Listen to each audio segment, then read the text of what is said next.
أعوذ بالله من الشيطان الرجيم بسم الله الرحمن الرحيم أرأيت الذي يكذب بالدين فذلك الذي يدع اليتيم ولا يحض على طعام المسكين فويل للمصلين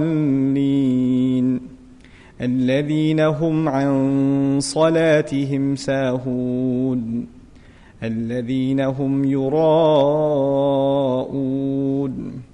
ويمنعون الماعون. So that's the final ayah, يمنعون الماعون. This ayah and ولا يحض على طعام المسكين are depicting the same reality, but it's taking the final step. So notice this surah began with an attitude that's inside the heart, lying against the religion. Then it transferred, the discussion became crimes against people. Then the discussion became crime against Allah. Then the discussion came back to what again? Crimes against people. The two things are intertwined with each other. You cannot separate them. They have become inseparable entities as far as Allah Azza wa Jalla is concerned. And people try to separate these two things. You know that? People say, I'm a charitable person, I'm a good person, I just don't pray. Right? And then there are people who pray very, very regularly, but they're horrible to their family and to the needs of the needy, and they're greedy in their wealth and cheat in their businesses, etc., etc. People try to separate these two things. What does Allah do in this surah? He makes the two things inseparable. You can't separate these two things. If you're good to people, you have to be good to Allah Azza wa Jal. If you're good to Allah Azza wa Jal, you have to be good to people. He fused the two. And this is the logic of the Qur'an. It doesn't let you fall into these extremes and traps and boxes that you create for yourselves. It keeps you balanced. Every surah produces its own set of balance, that keeps us from falling into these moral dilemmas and these problems that we have. We're almost done, inshallah ta'ala. Bear with me. Al-Maa'un. One of the description of Al-Maa'un, and by the way, وَيَمْنَعُونَ الْمَاعُونَ, and they forbid Al-Maa'un. Ma'un has been interpreted by many scholars, even some Sahaba, as zakat. Also, very interesting definition from a literary point of view.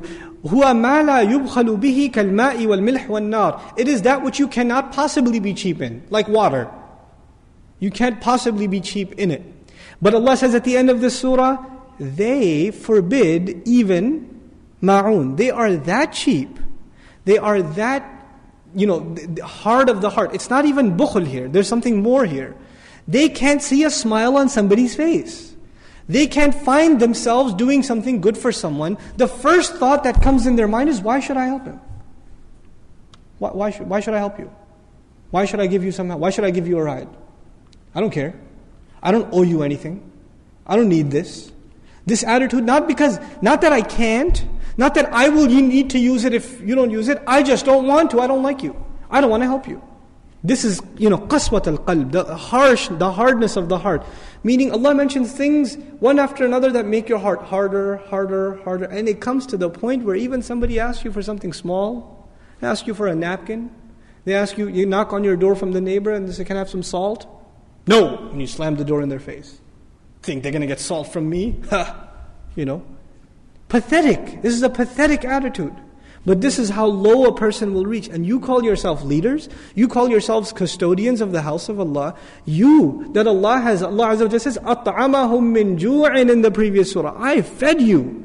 I gave you food. And you're going to act like this? It's like it's yours? You can be like this if it was yours. I gave you the food. And you're going to hold it back like this? SubhanAllah, the contrast between what Allah demanded, what He gave them, and the behavior that they're showing. So, this surah, as far as the teachings of the deen, one of the core teachings of the deen, even if you don't remember the ayat and the proofs and the evidences, the teaching, the lesson for life in this deen is essentially very, very simple.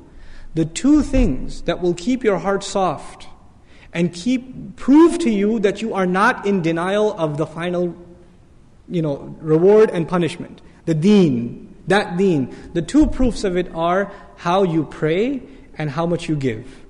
Giving, your dealings with people, and your prayer to Allah Azza wa Jalla. These are an indication of how strong your belief in the akhirah is and what you should be expecting from it. And if our prayers are weak, that's a life project now. That becomes a mission. And if our dealings with the orphans, and we don't even talk about the needs of the other, if we're not concerned about these things, then these things become a concern first and foremost in your own family. You know for a fact there are people in your family that need help. And there are some people you don't like. You don't like your cousin, you don't get along with him, but he needs help. You don't like your aunt, she yells at you, she's annoying, but she needs help, she's financially in need. These people deserve it no matter what, because you're not doing it for them. You're doing it because it proves to you for yourself, and inshallah ta'ala it's a case with Allah that you believe in being paid back in the end. May Allah Azza wa Jal make us of those who believe truly in our hearts. May Allah Azza wa Jal correct our prayers and keep them from these despicable acts. May Allah Azza wa Jal make us the best to each other and to all of humanity, and make us living models of the beauty of this deen. Barakallahu li wa lakum fil Qur'an al-Hakim wa nafa'ni wa iyyakum bil ayati wa dhikri al-Hakim. Wassalamu alaikum wa rahmatullahi wa barakatuh.